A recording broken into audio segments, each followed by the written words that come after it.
ಸುರಿದ ಮಳೆಗೆ ಕೊಚ್ಚಿ ಹೋದ ಸೇತುವೆ.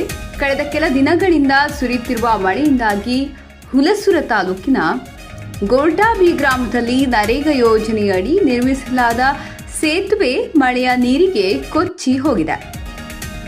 ಕಳೆದ ಕೆಲ ದಿನಗಳಿಂದ ಸುರಿಯುತ್ತಿರುವ ಮಳೆಯಿಂದಾಗಿ ಹುಲಸೂರು ತಾಲೂಕಿನ ಗೋಲ್ಟಾಬಿ ಗ್ರಾಮದಲ್ಲಿ ನರೇಗಾ ಯೋಜನೆಯಡಿ 2023-24ನೇ ಸಾಲಿನಲ್ಲಿ ನಿರ್ಮಿಸಿದ ಸೇತುವೆ ಮಳೆಯ ನೀರಿಗೆ ಕೊಚ್ಚಿ ಹೋಗಿರುವ ಘಟನೆ ಬುಧವಾರ ರಾತ್ರಿ ಜರುಗಿದೆ.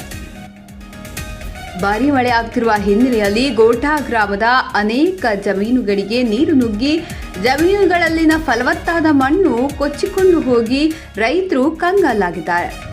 ಕಾಲುದಾರಿಗಳು ಮಾಯವಾಗಿವೆ ಎಂದು ರೈತರು ತಮ್ಮ ಅಳಲು ತೋಡ್ಕೊಂಡಿದ್ದಾರೆ. ಕಳೆದ ಕೆಲ ತಿಂಗಳ ಹಿಂದಷ್ಟೇ ನರೇಗಾ ಯೋಜನೆಯಡಿ ಗೋಟಾ ಗ್ರಾಮದಲ್ಲಿ ನಿರ್ಮಿಸಿದ ಸೇತುವೆಗಳು ಸಂಪೂರ್ಣವಾಗಿ ಮಳೆಯಿಂದ ಕೊಚ್ಚಿ ಹೋಗಿವೆ.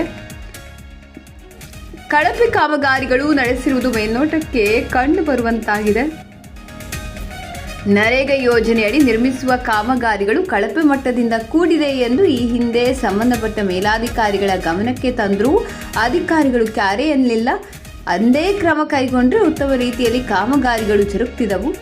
ಸರ್ಕಾರದ ಅನುದಾನ ಪೋಲಾಗ್ತಿರಲಿಲ್ಲ ಎಂದು ಗ್ರಾಮ ಪಂಚಾಯತ್ ಮಾಜಿ ಸದಸ್ಯ ಮಹೇಶ್ ಪಟ್ಟೆ ಅಧಿಕಾರಿಗಳ ವಿರುದ್ಧ ತಮ್ಮ ಆಕ್ರೋಶ ವ್ಯಕ್ತಪಡಿಸಿದ್ದಾರೆ. ಸುಪ್ರಭಾತ ನ್ಯೂಸ್, ಗೋಟಾ.